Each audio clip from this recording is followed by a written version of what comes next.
Hey guys, Joel with Punishers Paintball. We're here with Doug, our media guy, and we are going to be talking about some speculation over a new shocker coming from Shocker Paintball. If you guys like this video, make sure to like, subscribe, drop a comment, let us know what you think is going to be happening, and we'll catch you after the intro.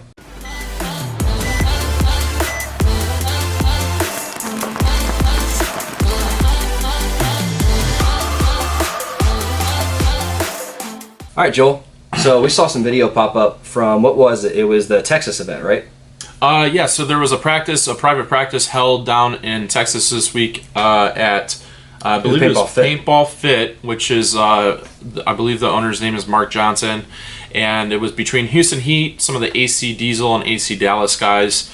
And it didn't take long for people to pick up that there was something special about what Mark Johnson was shooting.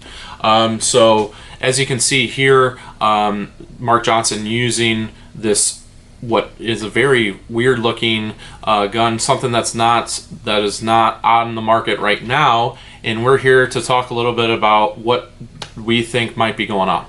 So after seeing the photo, someone was actually kind enough to go in, take a screenshot, and then like super duper clean up the photo so we could really get a look at it. There's definitely what looks like a Shocker logo toward the back of the gun, right about where it would be on the XLS here, if you want to point that out for him. Here's our Punisher Shocker XLS. So there's definitely a logo right around here, but it looks like the back looks even longer, and there's definitely, we have to bring up the extended back cap that was going on. It's not flush with the marker anymore. It's like sticking off. It looks like you can almost grab it and twist it. So I'm thinking possibly toolless bolt removal, like still, of course, but like not even the button, like something like kind of like with the 170R, how here you can just kind of pull it up kind of thing. I'm thinking something along those lines instead of the button, because that's been kind of a complaint, and I've seen that sometimes with my own shocker, is that every now and again it'll just pop out. The latch assembly tends to let the bolt cap free, is what Doug's talking about.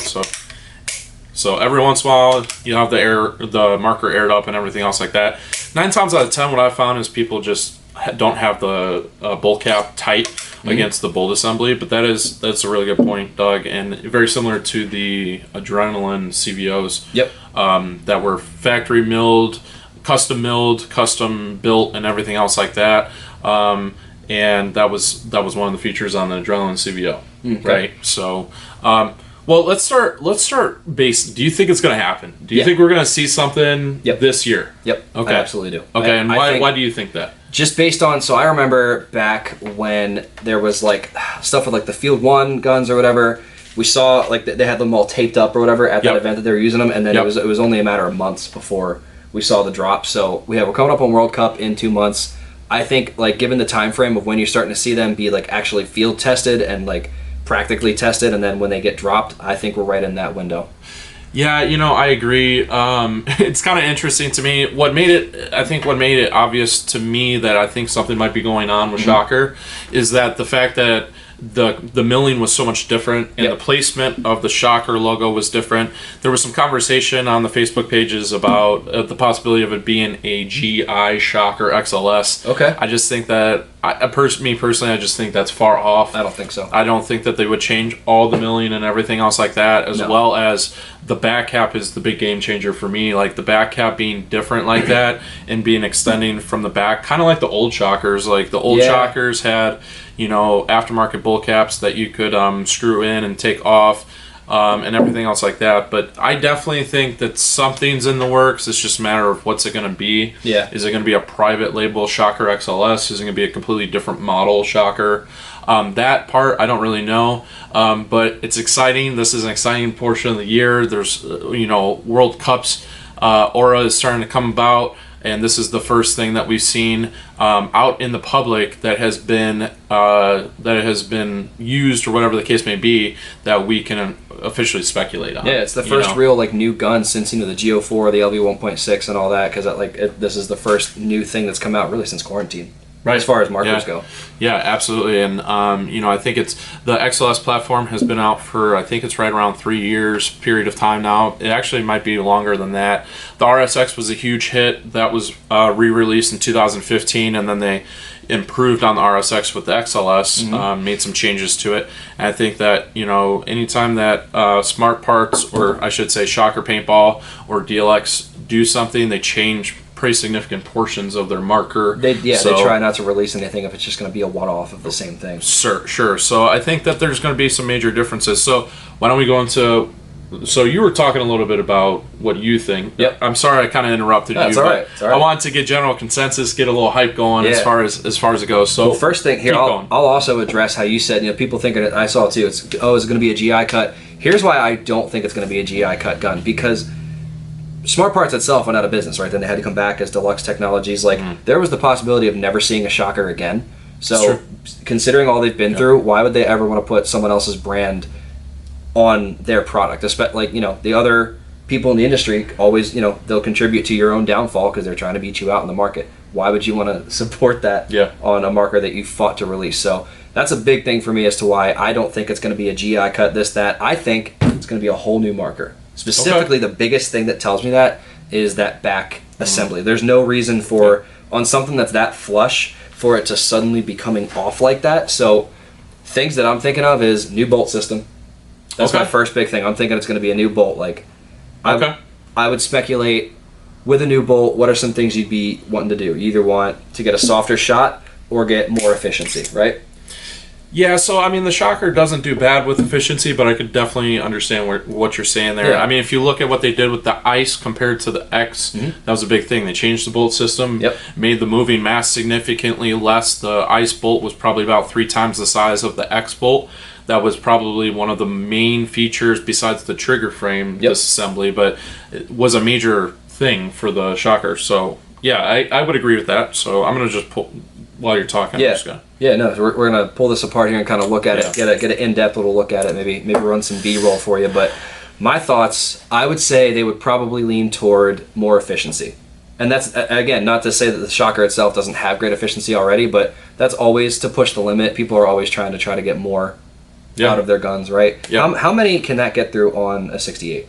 On a 68, you're looking at probably, man, I can't give you an exact. We've never done an efficiency test. That would be something really good for us to do, but I'm going to say probably about 7 to 8 pods on an XLS. I actually, so on my 77, I think I get like about 7 or 8. Wow. Okay. So I think that the Shocker has a really soft shot. You can also tune it with the bolt speed.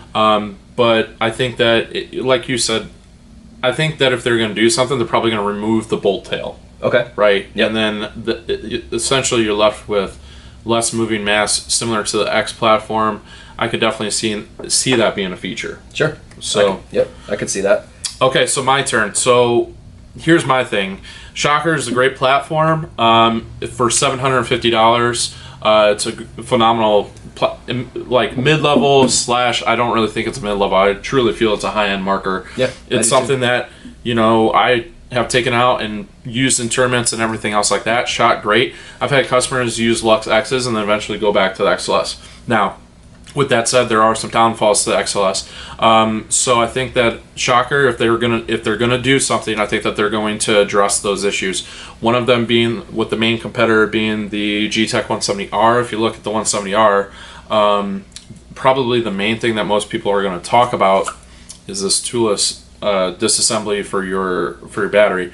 Shocker, you don't have that, and that's definitely, in my opinion, it's a trade-off, right? Yep, that was actually going to be what I was going to bring up when you mentioned toolless disassembly for the lock, like that being the differentiator from the Ice to the X. Right. I think we're probably looking at toolless disassembly for at least the battery housing, if not the entire frame of the gun. Yeah. So you think it's going to be your wireless, is what you're saying? Yep. Yeah, I could definitely see that happening. Right now, if you take the XLS apart, the trigger frame from the body, there is a solenoid wire as well as the eye wire that you have to unattach from the trigger frame to pull the trigger frame off from the marker. So, yeah, I mean, definitely would be huge. You have the 170R, which I'm trying to think if that has a feature or not. But needless to say, it would be something that would set the XLS apart. What else, Doug? What do you think about eye covers? Because that's another thing, right? The eye covers to me looked the same. What I did see, and I think you mentioned this in our little company group chat we had, was instead of, here, I want to take this guy for a second. Absolutely. Instead of having the foregrip that can come off here, it being like, what did you say, like recessed in, like part of like the gun. integrated. That's it, integrated. Yeah, integrated into the actual body of the gun. I can see that as well. Yeah, because if you look at the pictures, it looks like it's actually inset and it's flush with the marker, whereas with the XLS it's not. So, yeah, I mean that's definitely also something that could be happening right now. Is that that would happen. I think that the trigger assembly. You can definitely remove the trigger really easily. I don't know if they would do anything with that. I think that the OLED board on it is really good. They might try and pull something up like, with the X, they did rechargeable battery, but they did way more capacity. Yep. And you can remove the rechargeable battery from the X. They might do something like that, What if there's also going to be a possible like Bluetooth wireless ability to connect that was to my a hopper? thought. Yeah, that was my other thought too. Like talk with the Spire 4 or something like that. Yep. Definitely a feature. For what it looked like, the barrel system was the Freak XL barrel system. Great barrel system. Unless they were to reintroduce a completely new barrel system, I don't see them going away from this. Yeah, I don't think that's going to come for a while yet. Yeah, I mean it's a signature part of any Lux or Shocker marker is having a Freak barrel system. While you go here, I'm actually going to pull up that photo again of the gun because I want to talk about the trigger frame. Okay. Okay. I feel like it looked about the same, but maybe a little bit more pointed, like a little harder edges to it. Yeah, I did notice that too. So the overall length of the marker seemed about the same, but it almost looked like the HK RSX trigger frames. Yeah. It's kind of what it reminded me of. So I could definitely see. I mean, I really like the milling. I thought that the render of what it looked like was awesome. Yep, there we go. So that definitely that is way more square across the bottom. 100%. That is way more square. 100%. We'll put that up on the screen so that you guys can see that once again. Yep. But yeah, needless to say, I'm really excited. If you guys have any comments, we would love to hear what you guys think. I can't think of anything else. I don't think that they're going to do anything more crazy per se when it comes to like the Allen keys and everything else like that you use to take it apart. Yeah. Like I don't think that they're going to do toolless assembly of the trigger frame. I don't, because that's a feature of the Lux X. True.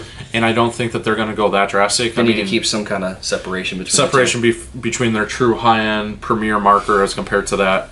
I mean, that would be awesome if they did. Yeah, but I don't think that. I don't think that may be the case. I think if I had to pick two most realistic things that we're going to, other than obviously visual changes, there will be, of course, there's going to be different milling. It's going to look different, but the two changes that I think are most realistic are definitely the bolt is going to be something different, and I think it's going to be geared towards more efficiency. Okay. And I think they're also going to be changing the way that it comes out to just make it more consistent, less opportunity for user error. So adjusting the bolt latch and changing the bolt for more efficiency. Those are my final calls. What do you think? I would agree with you. I would 100% agree with you. I think that the Shocker's a great platform. I think that would be the two most common things that you could do. I think that the tunability of the bolt speed is still going to be there. Hopefully, fingers crossed, because I love the fact that you can tune the shot of your Shocker. Yep. What I'd really like to see, and I really hope that they do it, is I hope they do something with the battery change. Yep. Because that is a huge feature of the 170R that makes the 170R superior in that sense, is that you don't have to take 3 Allen screws out to change your battery. Yep. So that would be something that would put this on the same parallel as its direct competitor, the Planet Eclipse 170R. You also have the Dye DSR, which is in that same price range, about $100, $150 more. Yep. So I would like to see that, but I agree with you. Those probably are 2 main points. Yep. So, I mean, guys, with that said, let us know what you think in the comments. Go ahead and start a fight. We'll try to see who's going to win the argument on what's going to come out. Hopefully we get to see this thing by World Cup. I don't want to have to wait till Extravaganza to see it. Yeah. But if you like this, make sure to follow us on social media, Instagram and Facebook. We're on TikTok too, right, Keegan? That's right. So we're all over that. But make sure you guys follow and us. Pinterest. That's We're on Pinterest too, guys. Look, if you want to see what Punishers Paintball likes, get on Pinterest. But hey, make sure to subscribe, like the video, and we'll catch you next time. See you guys.